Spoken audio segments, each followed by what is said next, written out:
Bienvenidas y bienvenidos a su programa, ya lo dijo la Corte, en el cual analizamos los fallos emblemáticos, las sentencias más importantes del máximo tribunal de la República. Y en esta ocasión vamos a platicar del amparo en revisión 115/2017, que es un pronunciamiento de la Suprema Corte de Justicia de la Nación que nos va a permitir entender una disposición, lo digo en términos personales, es mi criterio personal, peculiar de la Constitución mexicana, porque se dispone en el artículo 123 que una serie de servidores públicos, policías, peritos, ministerios públicos, que sean removidos de su cargo y en caso de que se pueda acreditar que esta remoción fue irregular, ilegal, etcétera, no podrán ser reinstalados, sino que tendrán derecho única y exclusivamente a una indemnización. Y la discusión en esta sentencia es cómo calcular esa indemnización. Para entender los alcances de este importante pronunciamiento de la Suprema Corte, le doy la bienvenida a Juan Jaime González. Juan Jaime, gracias por estar aquí, gracias por acompañarnos nuevamente. Y a Jazmín Bonilla. Jazmín, qué gusto tenerte aquí. Gracias. Gracias, Miguel. Gracias por acompañarnos. Oye, pues, Jazmín, de una vez, ¿por qué no nos ayudas a entender cuáles son los hechos? Se trata de un amparo en revisión. ¿Cómo surgen y cómo llega el caso a la Suprema Corte, por favor? Mira, aquí voy a hacer como una peculiaridad en relación con otros asuntos de los que ya hemos platicado.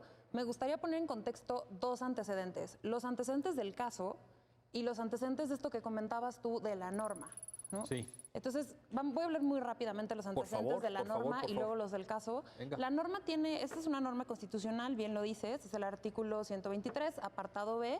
La gente que nos escucha, es importante que sepa, el artículo 123 constitucional establece, en términos generales, los derechos de los trabajadores. Correcto. Y tiene dos apartados. Esto quiere decir que son como dos secciones. La sección A o el apartado A, que se dedica a los trabajadores, digamos, particulares.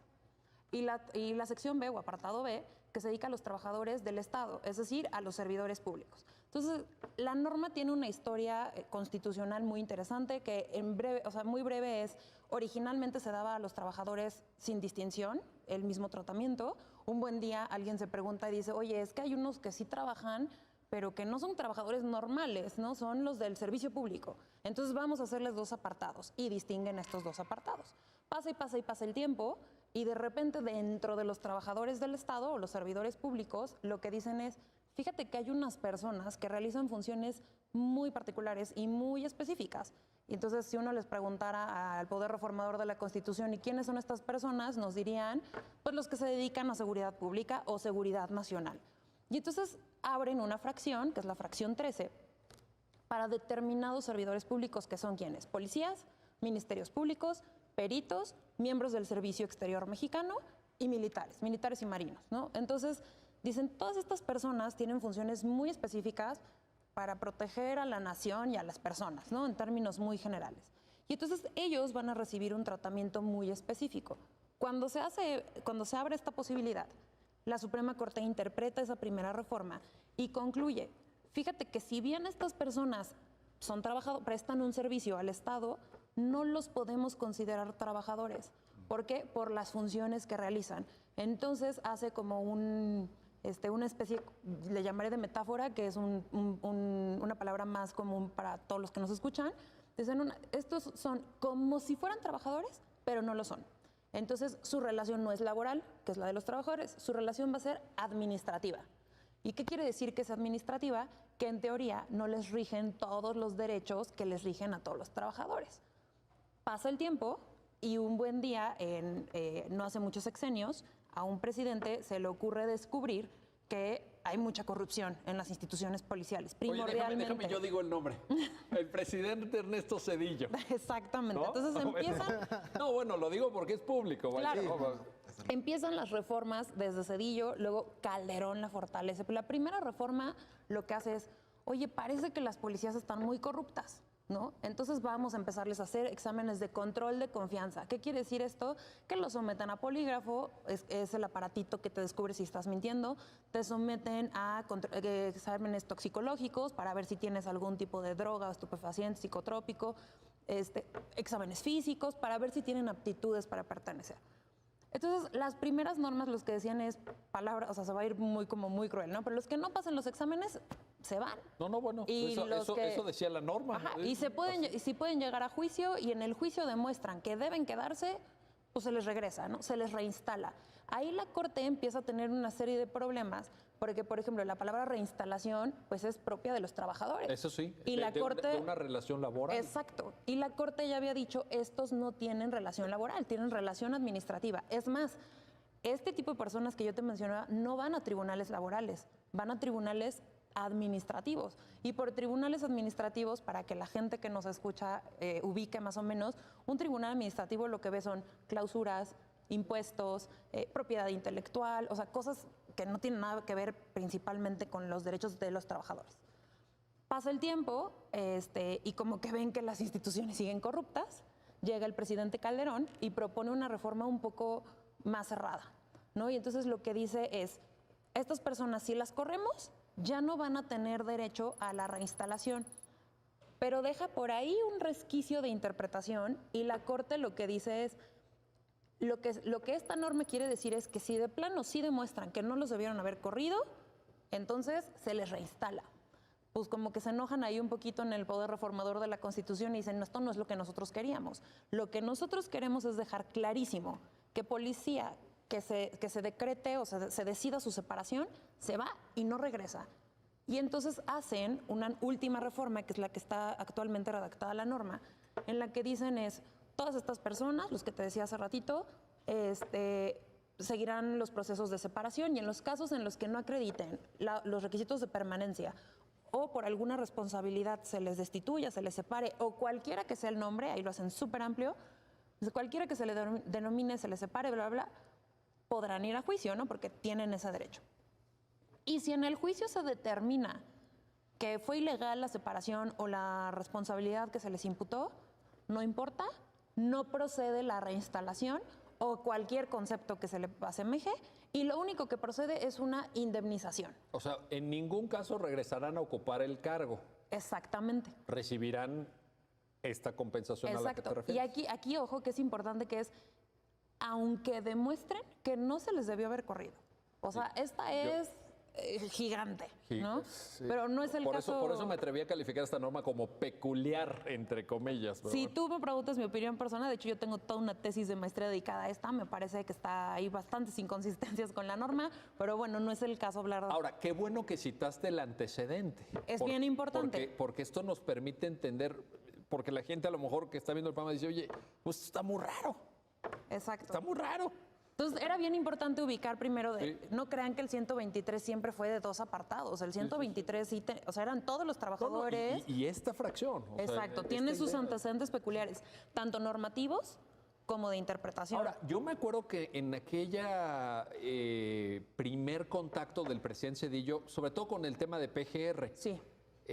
Ahora Fiscalía General de la República, anteriormente Procuraduría de la República, removieron a centenares de servidores públicos y algunos les ganaron el amparo.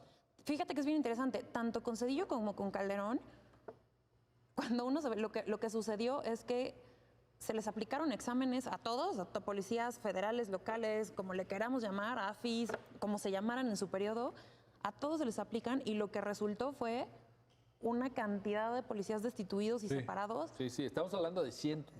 Pues hasta miles. Miles incluso. Sí.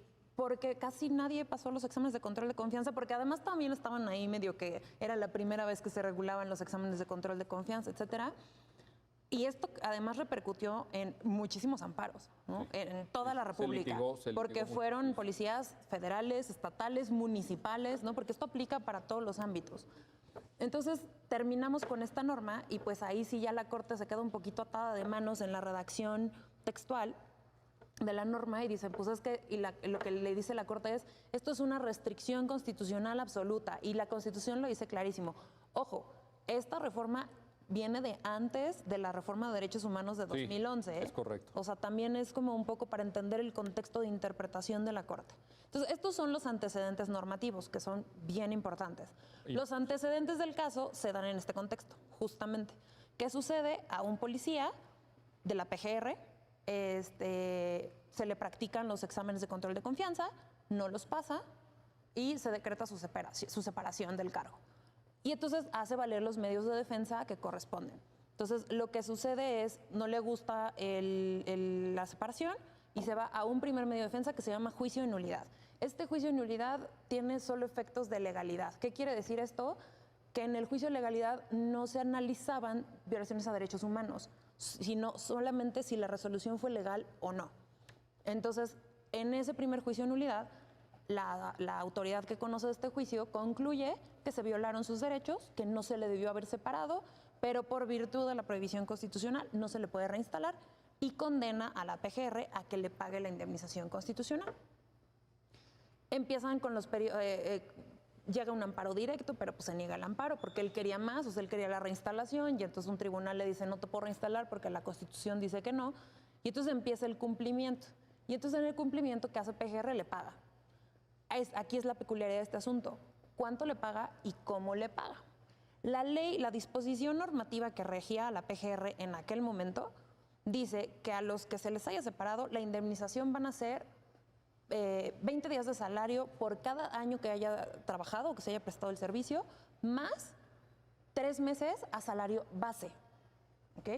Entonces, le pagan conforme a eso y este señor hace valer un segundo medio de defensa que se llama queja por defecto. Como su nombre lo dice, está defectuoso el cumplimiento. No me gusta porque pecaron de menos. Y entonces la autoridad en aquel momento le dice, pues no pecaron de menos porque la ley dice que solo te van a pagar esto y te pagaron lo que te tenían que pagar. No le gusta esa resolución y contra esa resolución se va al amparo indirecto, que ya es con un juez federal, que la gente que nos escucha seguramente ya estará más familiarizada con estos conceptos. Y entonces el juez emite una sentencia en la que concede el amparo. Después de ires y venires, que no es de mayor caso narrarlos, concede el amparo y le dice, fíjate que el artículo, que es artículo 86, fracción segunda, pero el artículo que dice... De la ley orgánica. De la ley orgánica de la PGR, que ya no está vigente, la que estaba vigente en aquel entonces. Le dice, fíjate que el hecho de que la fracción segunda diga que te paguen a 3 meses de salario base, o sea, aquí el quid es base, es inconstitucional. ¿Por qué? Porque viola el 123, que establece que tiene que ser una indemnización integral. El problema es que el 123 no dice que tiene que ser una indemnización integral. Nada más. Exacto, dice, se le pagará una indemnización y demás prestaciones. Entonces, el juez hace como ahí un ejercicio de interpretación, un poco basado también en lo que dijo la Corte, y entonces a las que no les gusta esta concesión del amparo, pues es a la Cámara de Diputados y al presidente de la República. ¿Por qué a ellos? Porque conforme a la Constitución, a ellos les corresponde hacer las leyes, entonces ellos son los que están legitimados o están autorizados para pedir que se revise bien cuando se dice que una ley es inconstitucional. Y así llega a la Corte, ¿no? Para revisar si el artículo 86, fracción segunda de la ley orgánica de la PGR es o no constitucional. ¿Y qué quiere decir? Si respeta o no el 123, que es el que hace rato ya decía, se encarga de ver todas las prestaciones de todos los trabajadores, seas o no servidor público. Muy bien. Juan Jaime, entonces el debate está en la forma de calcular. ¿Cómo vamos a llevar este cálculo? Sí, es correcto. En la forma de calcular, pero tampoco pensemos que es una cuestión, digamos, tan de legalidad de ver este rubro sí, este rubro no, un poquito como se calculan las prestaciones de trabajo, sino que el debate es un poco más abstracto e incluso más profundo. Y entonces me gusta mucho recalcar la forma en que Jazmín ya nos hizo favor de hacer el relato histórico, porque este relato histórico, en la forma en que se han venido dando las reformas constitucionales al artículo 123, también se traduce en la forma en que los argumentos jurídicos se expresan en la sentencia. Es decir, hay 3 premisas que retoma la sentencia y que ya se han visto por jurisprudencia anterior de la Corte, y una tiene que ver con que la indemnización a que se refiere la Constitución debe ser íntegra para conseguir el resarcimiento de los daños y perjuicios causados por la consecuencia propia del texto constitucional, que es la imposibilidad de que estos agentes y este personal de las instituciones policíacas sea reincorporada al servicio. Esa es una primera premisa. La segunda tiene que ver... ¿Indemnización integral le llamaríamos eso? Digamos que decía, debe ser íntegra, sí, decía la jurisprudencia. Ahorita pongámoslo así, pero es decir, que debe ser completa. Correcto. En ese primer texto de jurisprudencia lo que se decía básicamente era un primer, lineamiento sobre los 3 meses y los 20 días por año de salario. Todavía no entrábamos en si salario base, salario qué. Una segunda premisa tiene que ver con que la prohibición a reinstalar, y que ya comentó Jazmín, la calificó la Corte como una restricción constitucional. Y en un posterior criterio jurisprudencial, dado que no había distinción en el tipo de cese, es decir, si tenía que ver con no cumplir con los requisitos de la ley o haber generadose por, digamos, causas imputables a la persona de algún tipo de responsabilidad administrativa, como no tenía que ver eso, entonces esta restricción era de carácter absoluto. Entonces, ante una restricción de carácter absoluto que requiere de una indemnización íntegra, fue como se fue construyendo este criterio jurisprudencial a la luz del contexto histórico en que se fue llevando a cabo la reforma al 123. Pero ¿por qué digo que es más profundo que simplemente ver cómo se tiene que calcular? Porque la Corte se tuvo que enfrentar en este vaivén de ir cerrando el texto constitucional a buscar las áreas de oportunidad para ver cómo una restricción que ya estaba calificada como absoluta en el texto constitucional podía verse de la manera más favorable. Y justamente como se podía ver este texto de la manera más favorable, jalar el texto constitucional, aterrizarlo a la legalidad y entonces declarar la inconstitucionalidad de la norma. Es decir, la Corte no resolvió, tienes que calcular esto sí y esto no, sino que la forma en que la norma estaba redactada, al limitar de alguna forma los rubros que tú quieras, era inconstitucional, porque el espíritu era que ante este tipo de limitaciones que ya ponían en una circunstancia, y te cito a ti, peculiar a los elementos del servicio policíaco, pues era reducir la peculiaridad. Oye, y se me antojaba ponerle otro adjetivo, ¿eh? No te yo lo sé, creas, por eso cito tu propio calificativo, y me refiero que, dado que ya está en esta circunstancia peculiar, la Corte se enfrenta al reto de cómo yo reduzco esta peculiaridad para ver que esta indemnización fuera de la manera más favorable. Y es cuando introduce el pro persona, ¿no? Y dice, vamos a buscar que la cuestión de los principios constitucionales jueguen entre la restricción y el pro persona para dotar de contenido esto y declarar la inconstitucionalidad de la norma. El pro persona, Juan Jaime, en alguno de sus vertientes, porque ha sido definido por la Corte, está en el párrafo segundo del artículo primero constitucional, como todos sabemos, pero digamos, en alguna de sus vertientes te permite optar. ¿Por qué nos explicas cuál era la opción? ¿Salario base o...? Mira, aquí hay otro tema muy importante, ahorita, antes de contestar esa pregunta. Jazmín ya metía esta peculiaridad como que son trabajadores, pero no son trabajadores. Correcto. Digo, técnicamente no es así, pero correcto, me parece muy bien la descripción, porque es jugar entre, son poquito trabajadores, pero no tanto. Y entonces aquí no tienen todos los derechos, ¿no? A lo mejor tienen ciertos... Porque además la palabra salario es propia del derecho laboral. Exactamente, para allá iba. Justamente como mencionó Jazmín, la palabra reinstalación en el contexto histórico, la otra palabra que también es del contexto laboral es la de salario. O sea que sí, pero no. ¿No? Laboral, exacto, administrativo. Justamente, y quería poner este contexto porque entonces el problema es, ¿qué opciones teníamos? Pues es que está complicado, porque es la palabra salario, pues es una contraprestación por un servicio personal subordinado en términos de la Ley Federal del Trabajo. Estamos hablando de un término laboral. Sí. Y la indemnización que fijaba justamente la Ley Orgánica de la Procuraduría General de la República pone la palabra salario. Entonces está metiendo un propio argumento laboral. Entonces también decir como que podíamos ver entre salario base o entre salario integral, o sea, es complicado. Por eso también la Corte, cierto, es que no se metió a definir el concepto de salario desde la perspectiva laboral, sino lo vio desde dos perspectivas muy abstractas y muy generales. O le pagas todo lo que le pagabas en su cotidianidad, o le pagas nada más lo que tú estás diciendo que le tienes que pagar. Entonces, es lo que dice la ley, por cierto. Exactamente. Entonces, no se metió tanto al concepto en términos laborales, sino lo vio desde, ¿le pagas todo o eres selectivo en los rubros? Básicamente así, por ponerlo de manera simple. Y justamente lo que se le dice es, no puedes ser selectivo en los rubros, sino que tienes que pagarle todo lo que en sus labores cotidianas, en su ejercicio profesional cotidiano, le pagabas, ¿no? Ese es la conclusión fundamental a la que llega la Corte. Y es justamente la razón para decir, incluso el que tú pongas salario base, aun cuando es un término laboral, es un término legal que estás poniendo restrictivamente. O sea, si tú lo estás poniendo así, salario base, es porque de alguna forma estás restringiendo algunos rubros a los que tenía derecho el elemento policíaco. Bueno, y justamente es la conclusión. Ahí está, ahí está. Déjenme hacer una pausa, no se vayan, regresamos enseguida para seguir platicando de este amparo en revisión, el 115-2017 y los alcances de esta vuelvo a decirlo, peculiar por decirlo de alguna manera, fracción 13ª del apartado B del artículo 123, y estos derechos laborales, administrativos de ciertos servidores públicos que se enfrentan a una restricción constitucional. Sobre esto seguiremos platicando enseguida, no se vayan.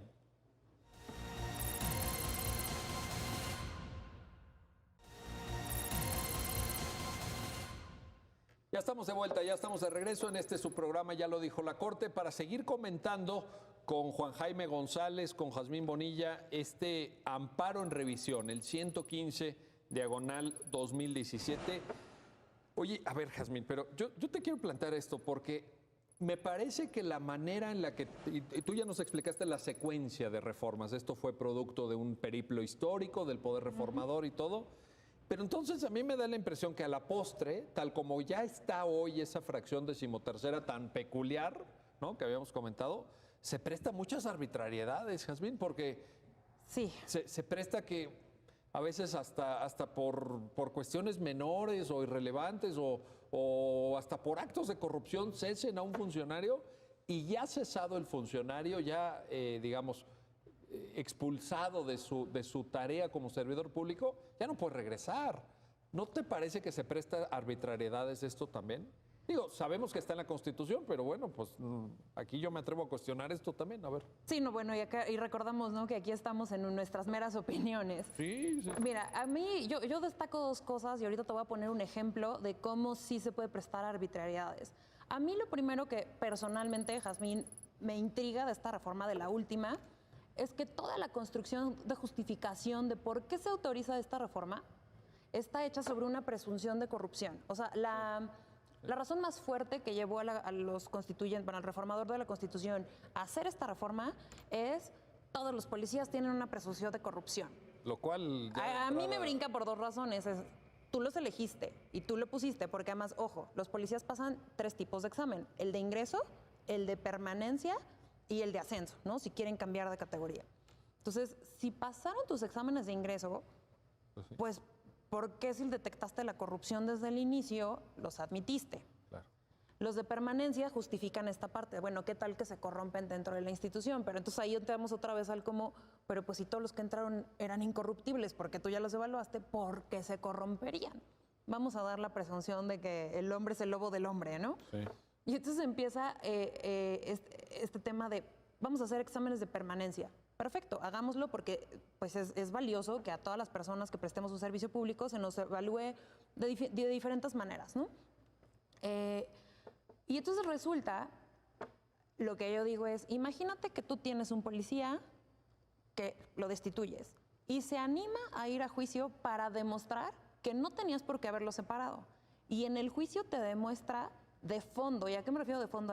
Te demuestra que nunca lo debiste haber separado. Sí, que no fue un acto completamente ilegal, arbitrario, o sea, lo que mira, tú quieras. no dejemos, es que la autoridad era incompetente, o es que no estaba firmado, no me voy a esas cositas, sino que de fondo dice, oye, yo no mentí en el polígrafo, oye, yo sí pasé los exámenes físicos, oye, y ya no lo puedes reinstalar. Entonces, la primera cosa que yo veo es, ¿cuánto le cuesta al Estado? Y estoy hablando en términos económicos y humanos. ¿Cuánto le cuesta contratar a alguien que va a entrar con la misma presunción de corrupción de data que reinstalar a alguien que ya te demostró que es un buen elemento policial? ¿No? Esa es como la primera parte. Y ahorita te voy a contar un ejemplo que incluso llegó aquí a la Corte también. Un policía de la Ciudad de México, bueno, del entonces Distrito Federal, se somete a sus exámenes de control de confianza y no pasa el toxicológico. Ahorita la gente que me escuche va a decir, oh, bueno, pero es que si no pasa el toxicológico, ¿cómo quieren que permanezca? Pues déjenme les cuento por qué no lo pasó. Es una persona que está diagnosticada con un malestar o un padecimiento de tipo psiquiátrico, pero en realidad es ansiedad, ¿no? Pues está diagnosticado por el médico institucional, o sea, por el médico de la policía local y por un médico aparte. Lo diagnostican como trastorno de ansiedad y le recetan una sustancia de las que la Ley General de Salud califica como psicotrópicas, pero que muchos estarán familiarizados con el medicamento, pero son de estas diazepam, clonazepam, ¿no? Entonces le recetan diazepam. El diazepam pues es para tratar la ansiedad. Le hacen su examen toxicológico y desde que él va a hacer su examen toxicológico y le preguntan, oye, ¿consumes alguna sustancia? Y él dice, sí. ya CEPAM. ¿Por qué? Porque fíjate que aquí tengo mi receta y el médico institucional me dijo esto y esto y esto y O la sea, tengo y estoy no tratado. ocultó eso. Jamás. Eso es importante. Y siempre los tenta. Cuando les hacen por ahí una entrevista, dice, oye, te recuerdo que yo les dije que estoy en tratamiento médico y aquí está mi receta. Él siempre se ostenta con su padecimiento. Pues evidentemente no pasa el toxicológico, ¿no? ¿Por qué? Pues porque le sale esta sustancia activa. Pero que él ya lo había comunicado. Exacto, en el examen de orina le sale la sustancia activa, pero él ya lo había dicho, pues lo separan. Lo separa. Por esa razón. O sea, le dicen, pasaste todos tus exámenes menos el toxicológico porque te salió esta sustancia. Pero yo te dije, ¿no? Y entonces aquí nos Y estamos había una enfrentando. justificación médica. Exacto. Y además él cumplió con el requisito legal. ¿Por qué? Porque la ley que rige a las instituciones policiales, bueno, la que regía. Recordemos también que las leyes policiales cambian Sí. a cada rato, ¿no? Ha habido Entonces, mucho. la que regía cuando él estaba en ese momento decía: una excepción a la separación del cargo es que demuestre que tiene un padecimiento que justifique, y la ley condicionaba, siempre que esto esté avalado por un médico institucional o por no me acuerdo cuántos que fueran externos a la institución y rectificado por el médico institucional. Lo que hace sentido, ¿por qué? Porque esa norma protege el derecho a la salud. Oye, yo no voy a discriminar a un policía o lo que sea, la actividad que desempeñes, porque estás enfermo. ¿No? Es como, oye, tengo un tratamiento, una enfermedad del tipo psiquiátrica que necesita cierto medicamento, y por eso me vas a correr o por eso no me vas a contratar, eso sería discriminatorio. Y entonces nos enfrentamos a ese caso ya, o sea, llegó aquí a la corte, terminó después de muchos ires y venires, termina en la corte y en ese entonces los ministros de la segunda sala dijeron, gulp. Pues sí, O sea, porque qué ya- injusto que él ya demostró, y mejor ni te cuento las atrocidades que le dijeron en las otras instancias. O sea, porque parecía que estaban convalidando que era muy peligroso que una persona que tiene un trastorno de este tipo se dedique a las funciones de seguridad pública. Lo peor que puedes decir es, bueno, no le des armas de fuego, pero puede ser trabajo de escritorio, o puede ser otro tipo de trabajo, no lo corras, ¿no? Entonces, llega aquí los ministros, dicen, híjole, o sea, qué injusto, es como... Digo, no es la primera vez que lo reflexionan, pero a mí me tocó verlo de viva voz, pues, pobre cuate, ¿no? O sea, es como, se gastó quién sabe cuánto en juicios, en tiempo, en dinero, el tratamiento médico que recibe, logra demostrar que es un buen elemento policial y su único pecado, y lo pongo entre comillas porque no lo es estar enfermo. Y lo corren. Cuando además él todo el tiempo, o sea, ni siquiera mintió en eso, ¿no? Todo el tiempo se Una ostentó. barbaridad eso. Y ahora dile que le vas a pagar a salario base. Digo, en este Además, caso era súmale. un policía local, ¿no? Pero ahora dile que su indemnización, que una indemnización por naturaleza tiene un efecto pues resarcitorio, ¿no? Claro. Que te paguen daños y perjuicios, lo que dejaste de ganar, etcétera. No, pues ¿qué crees? Que solo va a ser a la cantidad mínima que te pagaban sin todas tus prestaciones. Dices, oye, yo me aventé 2 años de juicio, en estos 2 años no he percibido sueldo, no me han pagado, llevo 2 años de juicios entre todas las instancias y me vas a decir que lo único que me van a pagar para repararme es mi sueldo base. Híjole, ¿no? Una injusticia sumada a otra. Una Exactamente. arbitrariedad. Ahora, aquí el problema, Juan Jaime, este caso que nos está, es espeluznante este caso, no sé si estés de acuerdo, pero a mí me parece lo que está comentando Jazmín es verdaderamente espeluznante. Totalmente. Pero el problema es que empieza en la Constitución. Ha habido un debate en la Corte sobre restricciones constitucionales, que es algo muy, también lo diría, peculiar del constitucionalismo mexicano. Correcto. Claro. Sí, me parece muy correcto, comparto la opinión que da Jazmín a título personal sobre que esta reforma constitucional parte de una presunción sobre la corrupción que hay en las instituciones policiales para todos los elementos que la integran. Y me atrevería a añadir, también a título personal, que lo peculiar de la reforma es que el Poder Constituyente constitucionalizó una regla, una medida ante la incapacidad del propio Estado para atender la corruptibilidad de todas estas instituciones. Es decir, una tras otra se vio que, dado que no podían por otros medios y por otros mecanismos limpiar, porque justamente por eso están toda esta serie de exámenes y medidas, tuvo que elevar a rango constitucional una medida para cerrar o tratar de impedir que la interpretación justamente incluso desde el constitucionalismo al interior de la Corte con independencia de las críticas que se han suscitado, pudiera ser cada vez menor el margen de interpretación. Claro, exacto. Y en este margen de interpretación... No, pues, bueno, desde luego, menor, ya lo cerraron. Nulo. Pues no, nulo, pues porque sí. viene de la mano de la propia norma constitucional y también, desde luego, todo el debate del constitucionalismo que se da respecto de las restricciones Claro. que tenemos desde la contradicción de tesis 293-2011, donde traemos todo este tema sobre las restricciones constitucionales y cómo se van a implementar en el orden jurídico mexicano, ¿no? Es decir, y desde la contra hemos tenido un camino andado y hemos pues ido buscando algunas medidas que aminoren el impacto de la restricción constitucional como se le ha empleado, ¿no? Que es justamente que la restricción constitucional, y valga la redundancia, sea aplicada o interpretada de manera más restrictiva posible. Correcto. Y justamente el intento de esta sentencia es eso, es decir, porque si nosotros vemos, como ya comentó Jazmín, quienes vienen a la revisión son la Presidencia de la República y la Cámara de Diputados, es decir, son las autoridades que incluso frente al amparo del juez federal vienen alegando que ellos tienen libertad legislativa y tienen un ámbito, digamos, de movilidad para legislar en sus propias leyes, la forma en que van a pagar la indemnización, porque todos estos agentes son peculiares, porque están bajo un régimen de restricción ante la propia Constitución. Y lo que le dice la Corte es, espérate, o sea, si hay una restricción,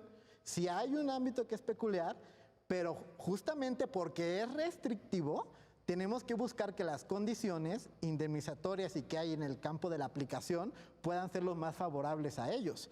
Y justamente creo y considero yo que es el mérito de la sentencia, buscar este campo de acción para tratar de fomentar que la restricción sea pues lo menos dañina posible. O sea, dentro del escenario que ya Jazmín con gran inteligencia nos plantea, rescatar lo que sea rescatable. Claro. Dentro de, o sea, ya no lo puedes reinstalar. Aún en ese caso tan grave de una patente injusticia, no hay manera. Es una regla que está en la Constitución. Desde luego.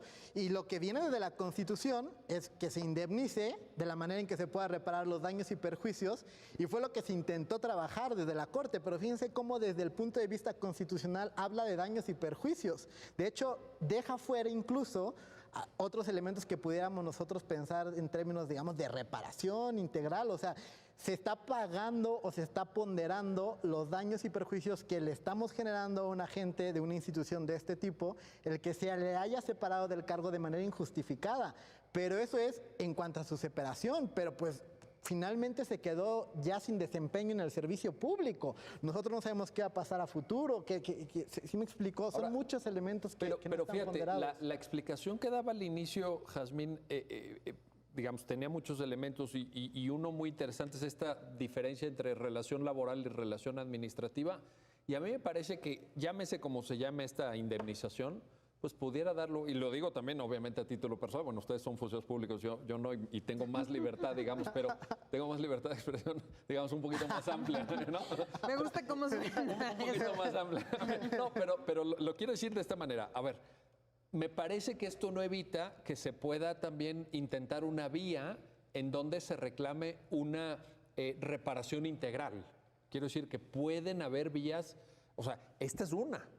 Es una indemnización. Pero bueno, como tienes el 123 apartado B, fracción 13ª, también tienes el artículo 1. ¿Sí? Y también tienes Convención Americana de Derechos Humanos y tienes precedentes de Corte Interamericana. O sea, también hay que saber jugar todos los balones. De hecho, curiosamente, aun cuando tenemos esta condición, digamos, que hemos manejado entre diferencia entre relaciones laborales y administrativas, lo cierto es que la sentencia se apoya en una jurisprudencia de la propia segunda sala donde jala el apartado A. Y como, es decir, es una interpretación del 123 entendida como... Pero otra vez es lo que decía Jazmín, cayendo otra vez a lo laboral. Sí, totalmente. Sí. O sea, no hay... O sea, el problema es que aquí el asunto empieza en la Constitución. Mira, si a mí me preguntas, digo yo que me clavé muchísimo en esta fracción. Por eso quise retomar un poquito la historia del artículo. Sí, es que solamente así se entiende. Totalmente. Por ahí hay algunos conceptos, no lo quiero tomar a la ligera porque luego las personas los empiezan a usar así como, ay, esto quiere decir. Por ahí la doctrina, empezó en la doctrina.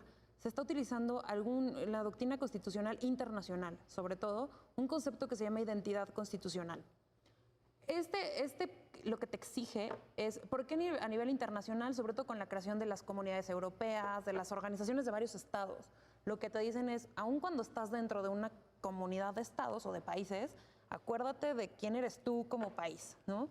A nivel nacional, yo lo traspolo un poquito, como diciendo, ¿cuál es la identidad, cuál es la originalidad de tu constitución, ¿no? Entonces, ¿cuál es la identidad de este artículo 123? Proteger los derechos de los trabajadores. Por eso surge, ¿no? La gente que no estudió derecho a lo mejor no les va a sonar tanto, pero igual y se acuerdan por ahí de sus clases de civismo, de secundaria y así. A todos en alguna parte de la escuela nos dijeron, lo que México le dio al mundo en materia de normas fueron los derechos sociales. ¿Es famoso eso? Artículo 3, artículo 27 y artículo 123. Para los que no se acuerden, artículo 3, educación, artículo 27, la propiedad agraria, y el artículo 123, los derechos de los trabajadores. O sea, esos son lo que de México para el mundo, ¿no? La exportación de México a niveles internacionales jurídicos. Sí, la originalidad del constitucionalismo, Exacto. particularmente el de Querétaro, el de ese Congreso Constituyente. Entonces, tan eso es de México para el mundo. Y entonces tienes un 123 súper originalísimo para proteger los derechos de los trabajadores, que originalmente protegía solo a trabajadores privados, ¿no? Particulares. Sí, correcto. Y lo que les mencionaba hace un ratito, cuando empezaba el programa, es, y un buen día el reformador de la Constitución dice, oye, pero tenemos otros trabajadores que también trabajan, pero no le prestan servicio a un particular, sino al Estado. Y de modo que nosotros, Estado, no protejamos a nuestros trabajadores. Y entonces deciden abrir un apartado B para protegerlos también a ellos. Y entonces yo digo, qué irónico que nuestra identidad del artículo 123 es proteger los derechos de los trabajadores y milenios, ¿no? En el 2000 y tantos, 2000, ahorita vamos a decir 2020, tenemos una norma súper restrictiva de derechos de trabajadores. Bueno, en términos de la normatividad internacional, me refiero a convenios de OIT, criterios de Corte Interamericana, yo me atrevo a calificarlo como inconvencional. Exactamente, si lo confrontamos contra normas convencionales, a cualquiera le brinca, ¿eh? O sea, es como, Sí, no, espérame. a ver, no. Y yo no voy a decir que la finalidad, vaya, me parece que es legítima, ¿no? Esta finalidad de procurar que nuestros sistemas policiales sean incorruptibles, me parece más que legítimo. No, en eso todos ¿no? estamos de acuerdo. El problema es, ¿qué pasa cuando tienes un policía, 2, 3, 10, 100, que te demuestran que no son corruptos? Por eso te decía, distinguir entre los que te dicen, es que no la firmó el que la tenía que firmar, a distinguir los que te dicen, oye, estoy enfermo y se los dije y estoy en un tratamiento médico. Entonces aquí te pones a pensar. Pero fíjate, Jazmín, yo coincido al 100% con lo que dices, pero hay un escenario que me parece todavía peor, que es la pura amenaza. Sí, deja que hayan corrido a 2 o 3 de manera injusta. El ejemplo que tú pusiste es insuperable. Es un ejemplo maravilloso. Sin duda. Pero la pura amenaza. Sí, el claro. hecho mismo de que les digamos, miren, ustedes son servidores públicos, trabajadores, como les llamemos, relación administrativa laboral, pero ustedes son de segunda.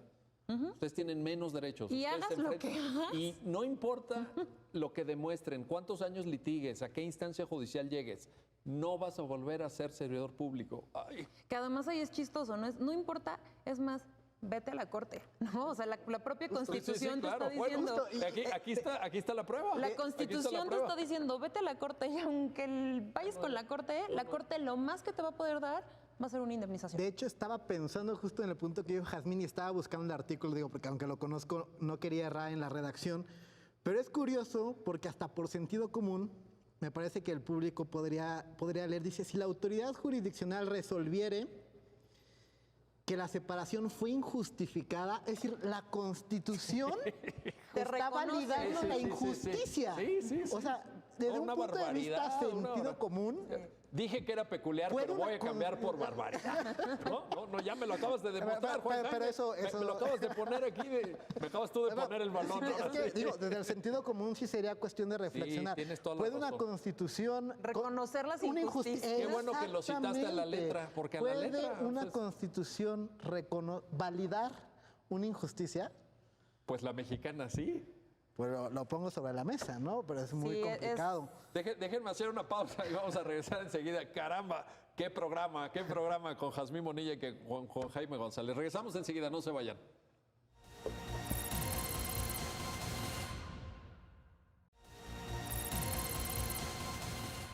Bueno, ya estamos de vuelta, ya estamos de regreso para seguir platicando de este amparo en revisión 115-2017 que pues ya convenimos en la mesa o al menos me atrevo ya a afirmar que estamos en la interpretación de una norma peculiar. Tu amplia libertad de expresión. Mi amplia libertad de expresión me da pie para calificarla de arbitraria, es más. No, bueno, además, pero digo ahora en el programa lo que escribí en su momento. Varios de nosotros hemos académicamente estudiado este tema. A mí me parece que una constitución debe servir para prever, preservar, garantizar derechos y no para restringir derechos. Claro. En México, la Constitución mexicana, infortunadamente, este es un ejemplo, pero hay varios de normas del máximo rango jerárquico que restringen derechos. Esto no es la función de una Constitución, y esto lo digo como profesor de Derecho Constitucional con muchísimos años ya de carrera en esto, ¿no? Bueno, a ver, pero con esto tenemos que trabajar, porque esto es lo que hasta ahorita, pues esto está así, Jazmín, Juan Jaime. Hay una parte, Jazmín, de la sentencia que me interesa recuperar también porque va citando precedentes. Eso nos da la idea de que es un tema que se ha litigado. Tú citabas algunos casos, pero por ejemplo, hay precedentes sobre el monto de la indemnización, sobre el concepto mismo de restricción constitucional en un sentido amplio, aplicado a este caso del 123, o por ejemplo, esta idea que también ya comentaste, la restricción aplicable a todos los casos sin importar la causa del cese. Es decir, hay un trabajo. La Corte ha venido dentro de las dificultades, los problemas. No es fácil enfrentarte a esta norma. O sea, nada fácil. No es nada fácil, vaya. Tenemos que darnos cuenta de la dificultad, pero hay precedente, hay trabajo judicial, ¿no? Sí, mira, la verdad es que lo decías muy bien, desde la primera gran reforma que se gesta en el sexenio de Ernesto Zedillo, la realidad de las cosas es que la norma nunca dio mucho material para la interpretación, o sea, más bien siempre su redacción fue del tipo restrictiva. Ahora, ¿por qué la Corte utiliza ahora el término restricciones constitucionales?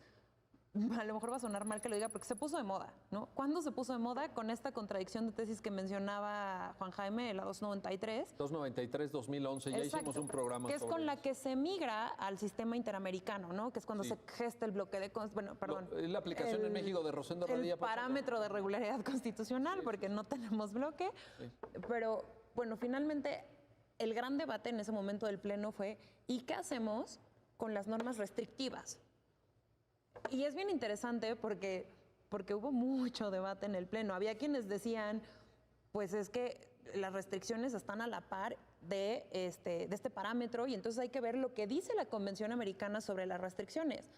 Porque la Convención Americana es más flexible en cuanto a la... Bueno, es más flexible visto desde el punto de vista de la Corte, pero en realidad es más restrictivo. O sea, para que tú conforme a Convención Americana puedas decir que hay una restricción, híjole, está súper cerrado. Muy cerrado, ¿no? Sí. Entonces, tiene que ser proporcional, tiene que estar en una ley, o sea, está muy... Que muy prácticamente, digo, es muy aventurado mi comentario a lo mejor, pero casi te puedo decir que casi ninguna restricción de las que están en nuestra Constitución pasaría el test o el examen a la luz de la Convención Americana. Coincido al 100%. Entonces, coincido. Este tema de... Sí, aprobado. 3, unanimidad. Sí, exacto. Unanimidad, ya está. Entonces, el tema de restricción constitucional tiene un boom con esta contradicción, sobre todo por el debate que se generó entre el propio Pleno, de los que estaban de acuerdo en que sí fueran totalmente restrictivas. Pero me acuerdo que fue una votación muy dividida. Muy dividida. Muy dividida. Y con un montón de concurrentes. Sí, también. Que también son 11 opiniones diferentes, la realidad de las cosas, ¿no? Sí. Entonces, ese es como el primer gran precedente de las restricciones. Que después de esa 293 empiezan también un poco a matizarlas. ¿Por qué? Porque se empiezan a dar cuenta, y esto ya lo anunciaba hace un poco Juan Jaime, los ministros se empiezan a dar cuenta que el poder reformador de la Constitución empieza a tener una práctica de elevar a rango constitucional lo que yo diría, digo, en términos filosóficos, digamos reglas, ¿no? Sí. Pero cosas que podrían estar en un reglamento. Entonces, cosas que una Constitución que es de principios, de derechos, que tú le pongas y nadie podrá ir con lonchera azul al kinder, pareciera que eso no tendría que estar en una Constitución, ¿no? Entonces... Es una Constitución de detalle, ya hoy en día es de detalle. Entonces, pues pareciera que ¿por qué me vas a prohibir la lonchera azul en la Constitución si eso me lo puedes poner en una circular? Entonces, es esta práctica de, no se cumple lo que yo digo, o la Corte anda interpretando ahí cosas que no debe, o los tribunales, o los jueces, o la gente anda aplicando cosas que no debe, lo voy a poner en la Constitución para que les quede bien clarito lo que yo quiero. O sea, el poder reformador se asume como una suerte de prefecto del orden jurídico mexicano y va corrigiendo, ¿no? Esto no, Exacto. esto no, esto no. Pero en la cuando incorpora contenidos se puede equivocar también, o sea, incorpora restricciones. Exacto. Entonces, por ahí tenemos los precedentes de las restricciones, que la Corte un poco ve, su primer gran criterio de restricciones es la 293, en la que dicen vamos a aceptar todas las normas internacionales como propias, menos las de restricciones. Tratándose de restricciones, operan solo las mías. Tiene que prevalecer la Constitución, ¿no? Hay que estar a la letra. De ahí en adelante empieza a matizar. Y este es un ejemplo del matiz, ¿no? Un poquito, o sea, lo que decía Juan Jaime, Sí, hasta donde se puede. ¿cómo lo hago lo más favorable cuando ya estoy en la plena restricción de derechos? Y luego tenemos los precedentes salariales, ¿no? De qué vamos a entender como un resarcimiento a aquel que lo despiden injustificadamente. Que ojo, que despido injustificado, que la Constitución dice, también es un término laboral. 100%. Es Entonces, 100%. Es más, es de los términos más famosos en materia laboral. Exacto. Entonces tenemos por ahí el despido injustificado. El salario es, tienen 4 patas, tiene cola, ladra, mueve la cola cuando llegas, pero no es un perro. Sí, sí. Entonces tenemos este tema. Híjole, en México, por eso los abogados de repente, o sea, tenemos mala fama los abogados. Y no los culpo. Sí, de verdad, pues es que imagínate. Y es evidente cómo se va construyendo el alebrije, porque pues, Claro. le van metiendo Al parches. final no es un perro, es parches. un alebrije, ¿no? Sí. Entonces tenemos los precedentes salariales y específicamente en materia policial, los precedentes que se fueron dando de todos estos antecedentes constitucionales que te dije, ¿no? Entonces, el primer precedente que interpreta qué vamos a entender por relación administrativa y qué vamos a entender por relación laboral, y entonces lo que dicen es, les vamos a dar tratamiento administrativo y tienen casi todos los derechos que los trabajadores, pero tú no vas a contender en un tribunal laboral, sino en un administrativo. Ojo, esto es bien importante, porque conforme a la ley mexicana, hay una cosa que se llama suplencia a la queja, que quiere decir que cuando tú dices algo pero no lo dices bien, el juez puede suplir esa deficiencia tuya. La legislación mexicana dice que es pro trabajador, ¿no? Entonces, la legislación dice, en los casos de justicia laboral, siempre habrá suplencia de la queja en favor del trabajador. Eso es en materia laboral. Pues, ¿qué crees? Que en materia administrativa no existe tal cosa como la suplencia de la queja. Eso, para efectos Entonces, prácticos, eso es muy existen importante. casos así como chiquititos, ¿no? O sea, bueno, cuando hay menores, cuando hay personas con discapacidad, son casos muy, muy limitantes. Núcleos campesinos y... Exacto, ¿no? pero Propiedad no comunal. propios de la materia, sino de las personas que están en esos tipos de juicio. Entonces, de entrada ya le estás diciendo a los policías, tú no tienes el beneficio de la duda que te puede dar el juez, ni el juez puede reparar tus argumentos. Y esto te lo digo retomando un poco el ejemplo que te ponía hace rato. En las instancias que pasaron antes de que el asunto llegara a la corte, el policía tuvo una muy mala defensa. La realidad de las cosas es que tuvo una muy mala defensa y no propuso los argumentos que le daban para defenderse bien.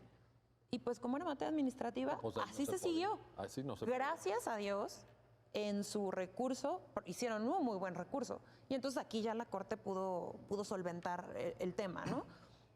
Pero ese es el problema. Entonces, si eres trabajador, pero tienes algunos derechos laborales, pero unos en la defensa ya no, pero te restrinjo, pero están en una situación como bastante peculiar. Entonces, en esta sentencia lo que se hace es retomar varios precedentes para, a final de cuentas, decir, mira, la Constitución solo dice indemnización y demás prestaciones, pero yo, Suprema Corte, ¿qué considero indemnización? Y entonces ahí es donde se hace la interpretación. Una indemnización tiene que ser reparadora. ¿Y reparadora de qué? De daños y perjuicios. Y vamos pensando un poco, ¿qué son estos daños y perjuicios? Pues el tiempo que te llevó el juicio, que te corrieran injustificadamente, que no vas a volver a trabajar en esa institución, que quién sabe si estuviste trabajando en el tiempo en el que estuviste en el juicio. Pensemos ahora que es una destitución por responsabilidad administrativa. Imagínate que lo inhabilitan. Deja tú la destitución o la separación. Para quienes nos escuchan, la inhabilitación lo que hace es que jamás en tu vida vas a volver a trabajar en el servicio público. O por un tiempo, ¿no? Exacto. Puede ser Bueno, temporal. puede ser de 10 años, pero hay unas que... Y entonces imagínate que en todo lo que estuvo el juicio, además de destituido, inhabilitado. Sí.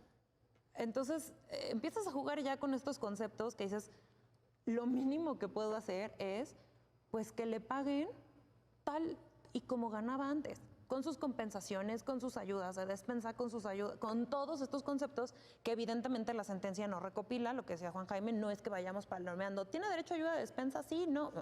Lo que decimos es, lo que tú le tienes que pagar es todo lo que él percibía, porque es la única manera de más o menos reparar el daño que se le ocasionó con este despido injustificado. Esto que no es despido, ¿no? Porque no es laboral. No es labor, no pero es una relación exacto, laboral. con esta separación.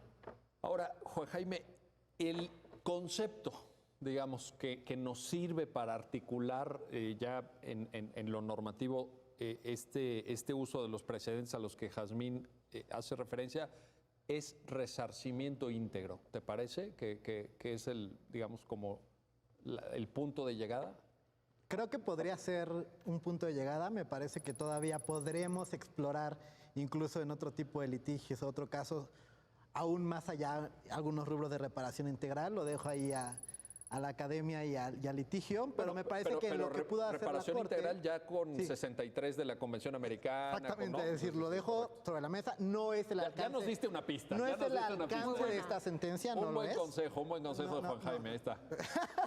No, pero no es el alcance de esta sentencia, la realidad, pero sí una reparación lo más integral posible, en términos de los límites de la propia Constitución, de la propia restricción y la propia relatoría jurisprudencial que ha ido trabajando la Corte, el reconocimiento como una restricción de carácter absoluta y su interpretación de la forma más favorable posible, en este caso, en la cuantificación de la indemnización para los agentes que han sido separados de manera injustificada. O sea que dentro de lo malo, bueno, pues se intenta rescatar de esta manera. Sí, es reducir el margen de peculiaridad de la Constitución y la jurisprudencia. El margen de peculiaridad. O sea, en otros países están discutiendo el margen de apreciación nacional, el Exacto. margen de no sé qué. Tú pusiste el sinónimo sobre la mesa, yo nada y más. luego ya lo cambié. porque Aprovechamos me parecía peculiar y luego terminé calificándolo de una barbaridad. Pero yo creo que este caso, y estamos a un minuto de concluir el programa, pero te pido una reflexión de cierre, Jazmín. Es un caso para repensar, y si dedicaste eso a una tesis de maestría, pues tú eres la que más sabe entonces, pero ¿no es un caso para repensar también qué queremos de una Constitución? O sea, la Constitución no es de un gobierno, la Constitución no es de una coyuntura, por grave que sea. La Constitución es de todas y todos nosotros. O sea, eso es un buen momento para repensar esto, ¿no te parece? Mira, si nosotros comparáramos, iba a decir la gente, ay, está malinchista. No, en derecho hay una institución que se llama Derecho Comparado, Sí, muy importante, que sirve para precisamente hacer ejercicios de comparación normativa nacionales con internacionales. Si hiciéramos un ejercicio de derecho comparado de la Constitución mexicana con otras constituciones, yo creo que otros países se reirían de entrada de la cantidad de artículos que tiene nuestra Constitución. Sí. Y no solo de eso, De lo largos que son. Hay unos de la párrafos. cantidad de reformas que tiene nuestra Pues somos Constitución. los campeones mundiales, seguramente. Más O sea, de 700. incluso cuántas reformas constitucionales se pueden aventar en un año. Sí. O sea, porque uno pensaría que la Constitución pues es casi inamovible, ¿no? Pues Porque, así porque se recopila explica. nuestros principios básicos Pues sí. y pues para las personas que no estudiaron derecho, nosotros ahí vamos por la vida diciendo nuestra Constitución de 1917 y acabamos de celebrar el centenario, Es ¿no? correcto. Y todas Sí, esas hace cosas muy poco. bonitas. Pero ¿qué queda en nuestra Constitución de la del 17? Hay un cálculo que hizo, les comparto este dato que seguramente lo conocen, Diego Valadez, este destacadísimo jurista mexicano, se dio a la tarea de contar el número de palabras a través del programa Word, es fácil de hacer, que tenía el texto de la Constitución originalmente promulgado en Querétaro, 22,000. Y contó cuántas tiene actualmente, porque ha habido un proceso ahí digamos, de reformas, más de 80,000. Es que Quiere es una- decir que es se ha una burla. multiplicado por 4. O sea, realmente, ¿qué ha pasado en estos Y años? luego por ahí tenemos una última norma constitucional que a mí me gusta mucho, que además para propósitos académicos creo que da para mucho, que te dice casi que pase lo que pase en nuestro país, esta Constitución no va a poder ser tirada jamás. El 136 Exacto, famoso, el ¿no? último. Un hermoso, la verdad es que a mí me Con parece eso se cierra. un hermoso artículo cierra. constitucional porque te dice, no importa lo que pase en este país, después de la destrucción, después de la tormenta viene la calma y se reinstalará la Constitución.